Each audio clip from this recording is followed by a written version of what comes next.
Kalau kata ulama kiramin barara, artinya malaikat itu kalau ada pun orang melihat poster aslinya akan sangat kagum dengan Allah karena luar biasa sempurnanya, dan juga termuliakan. Mereka selamat dari masalah aib-aib yang seperti ada pada manusia karena mereka tidak punya hawa nafsu. Mereka cuma tahu taat saja. Mereka cuma tahu taat. Surah At-Tahrim menjelaskan masalah itu ya, ayat 66. Di mana, mohon maaf, ayat 6, surah nomor 66 ayat 6. Allah SWT menjelaskan kepada kita tentang salah satu ciri malaikat. A'udzubillahi minasyaitonir rajim. Ya ayyuhalladzina amanu qu anfusakum wa ahlikum nara waquduha an-nas wal hijara 'alaiha malaikatun giladun syidad la ya'sunallaha ma amarahum wa yaf'aluna ma yu'marun. Kurang lebih terjemahnya, hai orang-orang yang beriman, selamatkan diri kalian dan keluarga kalian dari api neraka yang bahan bakarnya dari manusia dan batu, dan dijaga oleh malaikat-malaikat yang keras, itu kan, tegas. Sifat khasnya mereka selalu patuh terhadap apa yang Allah perintahkan dan mereka tidak pernah menolak apa yang dititahkan. Selalu mereka patuh. Ini cirinya, gitu kan? Ciri malaikat ini sifat dasar mereka. Jadi memang malaikat itu adalah makhluk Allah yang mulia, makhluk Allah yang mulia. Beriman bahwasanya Allah Subhanahu wa taala telah memberi mereka tugas-tugas dan mereka pun melaksanakannya. Tadi sudah saya jelaskan beberapa jenis tugas para malaikat. Di antara para malaikat itu ada yang bertugas menjaga manusia, yang dikenal dengan malaikat hafadzah. Jadi nanti ada dalilnya, ada malaikat yang khusus diutus oleh Allah untuk menjaga manusia itu, untuk menjaga. Di antaranya kata sebagian ulama hadis, kalau seandainya ada orang yang tiba-tiba mau tabrakan nggak jadi, mau jatuh di lubang nggak jadi, itu peringatan dari malaikat yang menjaganya, kan itu. Atau mungkin ada sesuatu yang akan menimpa dia, tidak jadi menimpahnya karena ada peringatan dari malaikat atau malaikat berusaha menolongnya. Jadi ada malaikat yang menjaga manusia, dan ada juga yang bertugas mencatat amal perbuatannya. Sudah kita jelaskan Raqib dan Atid tadi. Ada pula yang bertugas mengurus surga dengan segala kenikmatan yang ada di dalamnya. Ya, sebagaimana sudah tadi juga saya sebutkan Ridwan. Ada pula yang mengurus neraka dan segala azab yang ada padanya, yang dipimpin oleh Malik. Dan ada pula yang tugasnya hanya bertasbih, mensucikan, ya, dan memuji Allah sepanjang siang dan malam, tidak pernah jemu. Seorang muslim juga berkeyakinan bahwasanya Allah Azza wa Jalla telah memberikan kelebihan kepada sebagian di antara mereka, maka di antara mereka ada para malaikat muqarrabun yang memang Allah khususkan. Jadi di kalangan malaikat pun ada malaikat-malaikat pilihan. Sebagaimana di manusia juga ada pilihan, seperti para nabi dan rasul itu dipilih oleh Allah SWT. Di kalangan malaikat pun ada, ya. Seperti malaikat Jibril, ini pimpinan para malaikat. Mikail tangan kanannya, Israfil yang memegang sangkakala. Sedangkan yang lainnya berada pada deretan berikutnya. Jadi ini 3 malaikat yang memang disebutkan secara khusus. Kalau Bapak Ibu pernah baca, ada hadis Bukhari menjelaskan salah satu doa iftitah yang dibaca oleh Nabi SAW di malam hari, riwayat Imam Muslim, bunyinya begini: Allahumma Rabbu Jibrail wa Mikail wa Israfil. Khusus 3 malaikat yang disebutkan namanya. Wahai Tuhannya Jibrail dalam hadis ini, ya, bisa dipanggil Jibril, dipanggil juga Jibrail, ya. Mikail dan Israfil. Kata ulama ini adalah pimpinan-pimpinan para malaikat, dan ini termasuk malaikat-malaikat yang nanti pada saat sangkakala ditiup tidak mati mereka.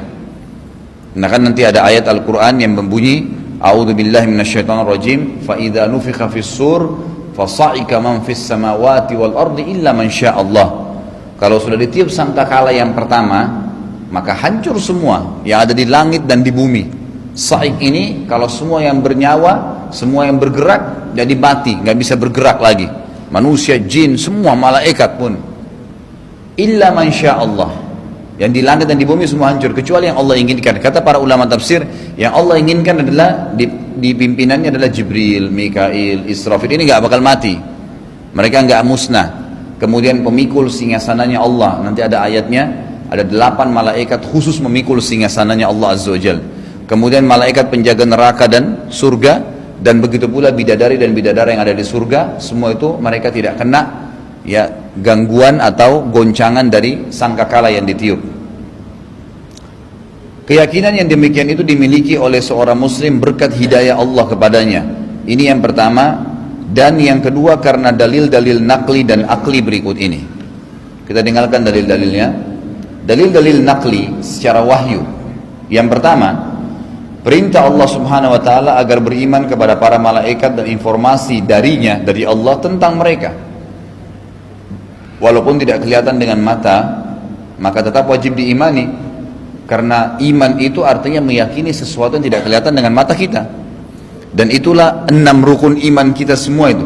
Iman kepada Allah, kepada malaikat, kitab-kitab, rasul-rasul, hari kiamat, dan takdir baik dan takdir buruk. Ini memang tidak kelihatan dengan mata kita. Semua orang yang meyakini ke-6 rukun iman, diikuti dengan amalan yang dia kerjakan dari ke-5 rukun Islam, maka orang itu dikatakan mukmin.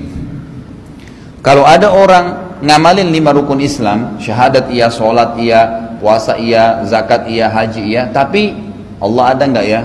Malaikat catat nggak ya? Ini benar nggak ada wahyunya? Hari kiamat dihisab nggak ya? Ini masih muslim, belum mukmin. Setiap mukmin pasti muslim, tidak semua muslim itu mukmin.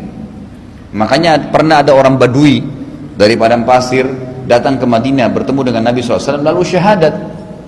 Dia syahadat, sudah mengucapkan syahadat masuk Islam. Lalu Allah menukil perkataan Badui, dia mengatakan apa? Qalu amanna. Mereka berkata kami sudah beriman. Allah jawab, katakan hai Muhammad kepada orang-orang yang tadi baru ucapin syahadat itu, kullan tu'minu walakin qulu aslamna. Katakan kepada mereka kalian belum beriman, kalian baru berislam. Belum beriman. Karena iman itu mengharuskan ada diikuti dengan ke-6 rukun iman, wajib yakin baru bisa. Kalau enggak berarti dia masih muslim, masih level yang di bawahnya. Seperti dianggap orang yang baru mengucapkan syahadat. Jadi kalau anda masih ragu, maka berarti anda masih di level muslim, tidak pindah ke level yang setelahnya. Itu kan, itulah mukmin, dan level di atasnya lagi ada muhsin ya. Muhsin itu orang yang selalu merasa diawasi oleh Allah, bukan lagi cuma sekedar yakin, dia selalu merasa diawasin, ada orang, nggak ada orang, dia tidak akan maksiat, dan kalaupun dia mau beribadah, dia akan beribadah tanpa tunggu dilihat oleh orang lain. Itu sudah tingkat yang lebih tinggi lagi, namanya muhsin. Allah Subhanahu wa taala Tuhan kita merupakan rukun iman yang pertama yang kita wajib imani, dan sudah 4 pasal kemarin, 4 bab membahas tentang iman kepada Allah. Sudah panjang lebar saya jelaskan. Bagi Bapak Ibu yang tidak sempat ikutin bisa lihat di YouTube atau di website nanti. Bahasan Minhajul Muslim pasal 1 sampai pasal 4 itu semua bicara tentang mengenal Allah Subhanahu wa taala. Allah sebagai Tuhan kita memerintahkan kita agar beriman kepada malaikat-malaikatnya, dan datang langsung rukun iman kedua setelah iman kepada Allah Subhanahu wa taala. Dan itu jelas dalam ayat yang Allah kekalkan dalam Al-Quran, surah An-Nisa ayat 136. A'udzu billahi minasyaitonir rajim. Wa may yakfur billahi wa malaikatihi wa kutubihi wa rusulihi wal yaumil akhir faqad dhalla dhalalan ba'ida. Barang siapa yang kafir, tidak beriman kepada Allah, malaikat-malaikatnya, kitab-kitabnya, rasul-rasulnya, dan hari kemudian, maka sungguh orang itu telah sesat sejauh-jauhnya. Artinya jelas dia salah udah, nggak mungkin. Jadi wajib mengimani dari ayat ini, diambil pelajaran. Kemudian juga dalam surah Al-Baqarah ayat 98 Allah SWT tekankan, A'udzu billahi minasyaitonir rajim, man kana aduwwan lillahi wa malaikatihi wa rusulihi wa Jibril wa Mikala fa innallaha aduwwun lil kafirin. Barang siapa yang menjadi musuh bagi Allah, malaikat-malaikatnya, rasul-rasulnya, Jibril dan Mikail, pimpinan malaikat dan wakilnya, maka sungguhnya Allah adalah musuh bagi orang-orang yang kafir. Tentu Jibril ini dan Mikail sering kali disebut ya, tetapi yang disebutkan cirinya secara khusus itu memang Jibril alaihissalam.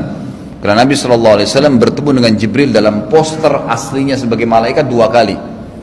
Yang pertama di gua Hira, setelah terima Iqra bismi rabbikal ladzi khalaq, hilang tiba-tiba kan Jibril dalam poster manusia pertama.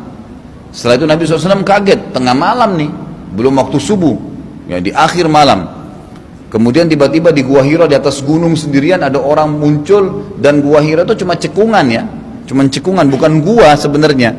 Jadi ujungnya puncak gunung itu ada seperti cekungan, cukup untuk 1 orang duduk. Nabi SAW suka di situ karena satu sisi daripada gua Hira itu bisa lihat ke Ka'bah. Jadi beliau bertafakur. Tengah malam tiba-tiba ada orang muncul, tidak jelas dari mana, peluk dia, suruh dia baca Iqra dan seterusnya, gitu kan.